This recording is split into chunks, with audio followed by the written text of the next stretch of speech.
बिस्मिल्लाहिर्रहमानिर्रहीम।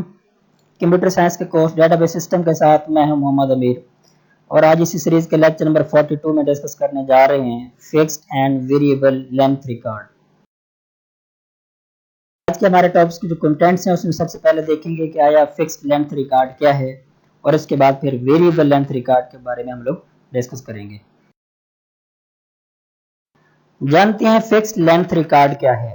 Fixed length जैसे मुराद ऐसा है कि उस जब भी हम लोग कोई रिकॉर्ड ऐड या सेव करने जाएं देन क्या हो, उसकी जो लेंथ है, उसकी जो कैरेक्टर को सेव करने की जो कैपेसिटी है वो बेसिकली क्या हो, वो मेन मेमोरी या उसके स्टोरेज मीडियम के अंदर वो फिक्स हो जाए, उस रिकॉर्ड को फिक्स्ड लेंथ रिकॉर्ड कहा जाता है।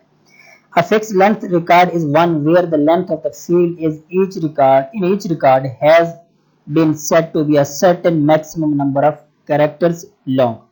अब इसमें क्या होता है, जब भी हम लोग रिकॉर्ड किसी फील्ड के अंदर हम लोग उसको पुट करते हैं तो उसकी जो लेंथ है वो मैक्सिमम पहले से ही सेट कर दी जाती है। अब जब जो भी हम लोग उसकी लेंथ पहले से फिक्स कर लेते हैं विद इन दैट लेंथ हम लोग रिकॉर्ड को सेव कर सकते हैं। अगर उससे हमारा रिकॉर्ड जैसे हमारा करेक्टर वो एक्सीड हो देन वो उसकी लेंथ के बाद रिमेनिंग वाले जो उसके करेक्टर वो सेव नहीं हो सकेंगे। Suppose a field that was going to contain a name was set to be 25 character long।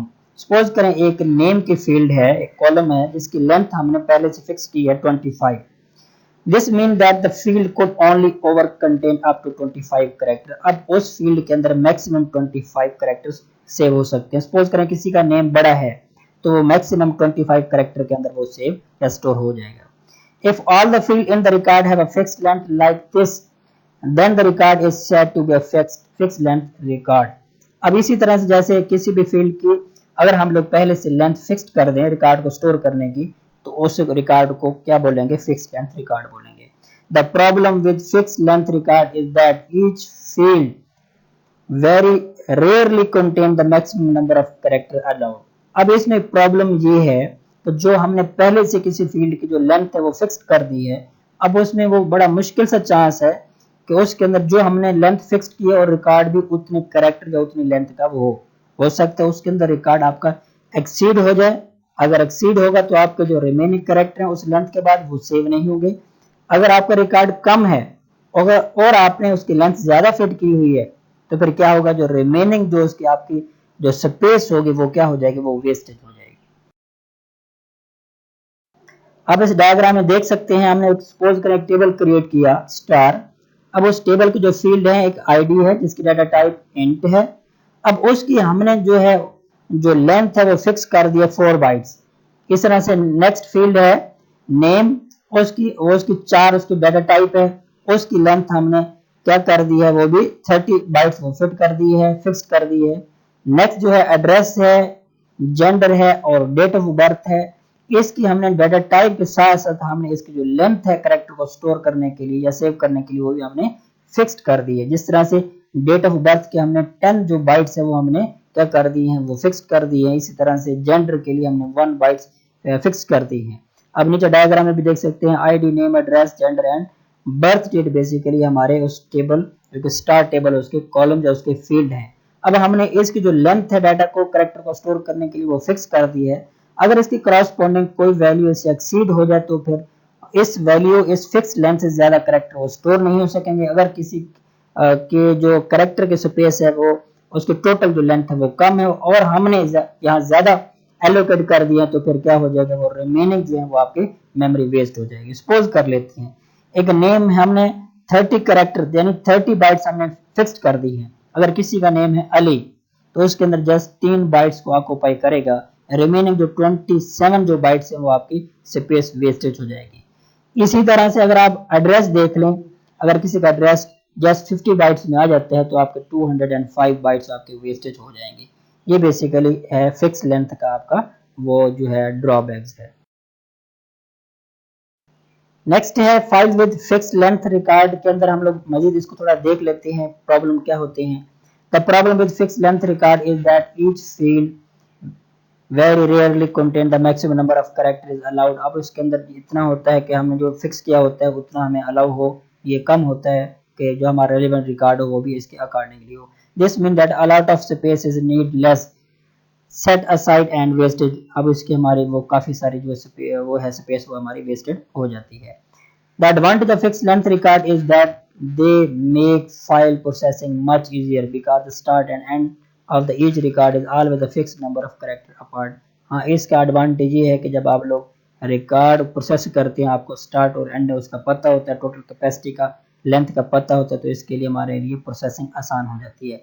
This makes it much easier to locate both individual record and field. अब इसमें हमारा रिकॉर्ड और उसका field वो basically क्या हो जाता है, हमारे लिए आसान हो जाता है लोकेट करना। अब इसके क्रॉसपोंडिंग वेरिएबल लेंथ रिकॉर्ड क्या होता है? Variable length record is one where the length of the field can change to allow data of any size to fit. अब इसमें क्या होता है कि उसकी जो फील्ड की जो लेंथ होती है वो डिपेंड करती है कि आपका रिकॉर्ड कितने टोटल कैपेसिटी या लेंथ का है। जितनी कैपेसिटी का रिकॉर्ड होगा उतनी आपकी कैपेसिटी का डाटा आपके कैरेक्टर वो स्टोर हो जाएंगे। यानी इसमें आपने पहले से एलोकेट नहीं किया जाता, जितना साइज होता है उतनी जस्ट मेमोरी एलोकेट कर लेगा। The advantage of variable length record is that space is not wasted. अब यहाँ हमारी जो स्पेस है वो वेस्टेड नहीं होगी। Only space needed is ever use, जो हमें स्पेस चाहिए वो जो स्पेस हमारी इस्तेमाल होगी। The main problem with variable length record is that it is much more difficult to locate the start and end of the individual record and field। अब इसके साथ साथ प्रॉब्लम भी है वेरिएबल लेंथ रिकॉर्ड के अंदर क्या कि जब हम लोग रिकॉर्ड की प्रोसेसिंग करते हैं हमें इसके एंड और इसका स्टार्ट का नहीं पता होता, क्योंकि हमें नहीं पता जो रिकॉर्ड है वो कितनी कैपेसिटी लेगा, तो इसलिए थोड़ा ये प्रॉब्लम होता है। This is because they are not separated by a fixed amount of character. हमें यहाँ फिक्स्ड उसकी कैरेक्टर की लेंथ नहीं होती, तो इसलिए प्रॉब्लम हो सकता है। बहरहाल इन दोनों में से वेरिएबल लेंथ रिकॉर्ड वो है वो ज्यादा सूटेबल है, जिससे सिस्टम के परफॉर्मेंस और डीबीएमएस की परफॉर्मेंस जो है वो इंक्रीज हो सकती है। इस डायग्राम में आप देख सकते हैं वही टेबल है, बट जो आईडी है और उसके बाद उसका नेम है हमने यहाँ var2 रख दिया है। अब यहाँ आपको थोड़ा ये भी इन्फॉर्म कर दूं कि जो var2 है बेसिकली एक ऐसा डाटा टाइप है कैरेक्टर की कि जो आप लोग वेरिएबल लेंथ के लिए इस्तेमाल करते हैं। var2 में जितनी आपने कैपेसिटी दी होती है वो मैक्सिमम उतनी यूटिलाइज कर सकते हैं, वरना अगर इससे कम रिकॉर्ड आपका स्टोर हो तो रिमेनिंग जो आपकी उसकी बाइट्स होती हैं, स्पेस होती है, वो आपकी वेस्टेड नहीं होती बल्कि आपकी वो सेव हो जाती है। सपोज करें किसी का नेम, अगर आपने नेम var2 में 30 लिखा है, इसका मतलब है कि मैक्सिमम 30 आप यूज कर सकते हैं, बट किसी का नेम जस्ट अली है 3 कैरेक्टर में है तो 27 जो कैरेक्टर वो आपके वेस्टेड नहीं होंगे बल्कि वो क्या हो जाएंगे आपकी अनयूज्ड मेमोरी में वो सेव हो जाएगा। इसी तरह से आप जेंडर है, डेट ऑफ बर्थ है, तो इसमें आप देख सकते हैं कि मैक्सिमम अगर आपके एड्रेस के अंदर 255 आपने बाइट्स एलोकेट की हुई है, अगर किसी का एड्रेस इससे ज्यादा है तो सेव नहीं हो सकेगा, अगर इससे कम है तो वो जितने रिक्वायर्ड हैं वो सेव हो जाएंगे, रिमेनिंग आपकी वो बच जाएंगी, आपकी वेस्टेड नहीं होंगी। उम्मीद करता हूँ आपको ये वीडियो आज की पसंद आई होगी। मिलते हैं नेक्स्ट वीडियो में, तब तक के लिए अल्लाह हाफिज।